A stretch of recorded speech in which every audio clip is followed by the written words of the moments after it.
8 7:30 د سنټنس مطلب دا دی چې دا 9 بجې دي. اوس ګوره د یو سنټنس په ذریعه سره په مدد سره تاسو ډېرې سنټنسز جوړولی شئ، په خپله جملې جوړولی شئ او هم د یو سنټنس په مدد سره تاسو خلکو ته په انګلیش کې ټایم ویلی شئ. د ټایم وضاحت کولی شئ چې آیا اوس څه ټیم دی. نو دې مطلب څه دی 8 7:30 یعنې 9 بجې دي. که ته چېرته چاته داسې ویل غواړې چې پوره 9 بجې دي بیا به ورته داسې وایې 8 7 o'clock.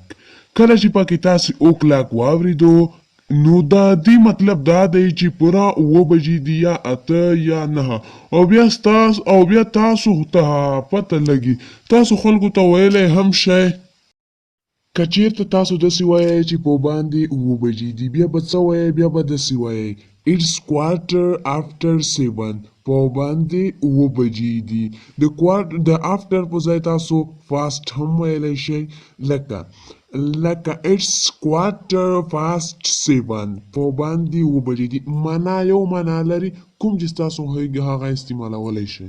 که چېرته تاسو چاته داسې ویل غواړئ چې په کام 9 بجې دي بیا به څه کوئ؟ بیا به صرف او صرف داسې وکئ که past راغلی و که after راغلی و د دې په ځای به 2 ولګوئ لکه داسې به شي It's 7:15 په کام 9 بجې دي. چې 2 ورکې راغی نو بیا د دې مطلب شو په کام 9 بجې یعنې که 8 وي 8 به وي که 9 وي 9 بجې به وي.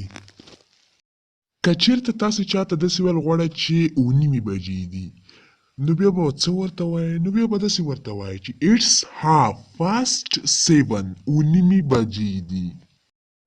چې کم بیا به 2 استعمالوي لکه 10 کم 20 کم 25 کم بیا به څه استعمالوي؟ بیا به 2 استعمالوي او چې څو بجې وي هغې ته به اشاره کړي هغه به ورسره وای او چې زیات وي بیا به past استعمالوي یا به after استعمالوي لکه 15 باندې 10 باندې 20 باندې 25 باندې د دې دپاره به past استعمالوي یا به after استعمالوي لکه for example ګوره It's 10:07 لس کم 9 بجې دي یعنې 2 ورکې راغه د 2 مطلب دی چې کم وخت وي یعنې کم یې هغې ته استعمالیږي It's 10:07 لس کم 9 بجې دي.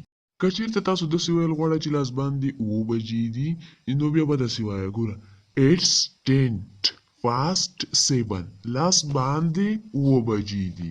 اوس ما چې تاسو ته څنګه وویل د یو سنټنس په ذریعه سره تاسو خلکو ته په انګلیش کې ټایم ښودلی شئ چې یاره څه ټیم دی هغه به څنګه کوئ. د دې دپاره به تاسو خپل ذهن استعمالوئ د 7 په ځای باندې تاسو 8 9 10 چې څه ستاسو خوښوي کوم ټیم یې هغه لیکلی شئ.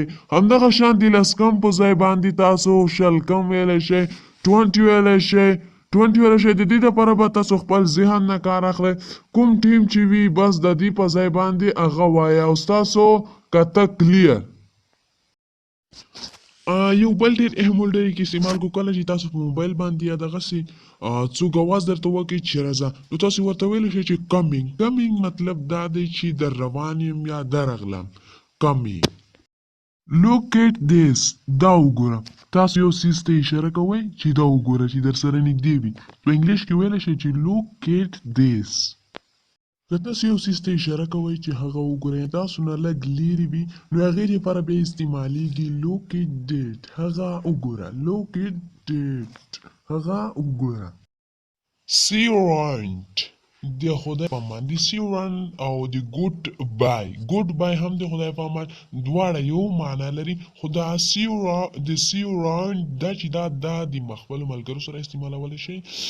دا good bye چې دا نورمال ده په هر ځای کې استعمالیږي. د see around دا د کله چې تاسو ملګرو سره ګپ یا دغسې خپلو ملګرو سره لګولی شئ see around. I haven't got time نن سبا هر چا سره ټیم نه وي په دې وجه باندې دا سنټنس به هم ستاسو ډېر زیات په کار راشي. I haven't got time ما سره وخت نشته یا زه وزګار نه یم. Can I have a word please آیا یو خبره درته کولی شم؟ تاسو که یو چاته خبره کول غواړئ نو تاسو ورته ویلی شئ چې Can I have a word please آیا یو خبره درته کولی شم؟ Chloe is away. Gita is on holiday. د دې سنټنس مطلب څه دی؟ دا ډیر اهم سنټنس دی، دا ډیر ښایسته سنټنس ده. Chloe is away. Chloe لري ده. Gita is on holiday. Gita په چوټای ده. Chloe لري ده. Gita is holiday. Holiday چوټای دی. That's an idea. دا یو ښکلې خبره ده. که څوک تاسو ته یو ایډیا درکړي، یو نظر درکړي، هغه ښه نظر وي، نو تاسو ورته ویلی شئ چې that's an idea. دا یو ښکلی سوچ ده. Clear up. ځه لکه مونږ کله چې په پښتو کې خبره کوو چې ځه ورک شه. Clear up. Go away. ځه ورک. دا هم یو معنا لري. Go away. ځه ورک شه.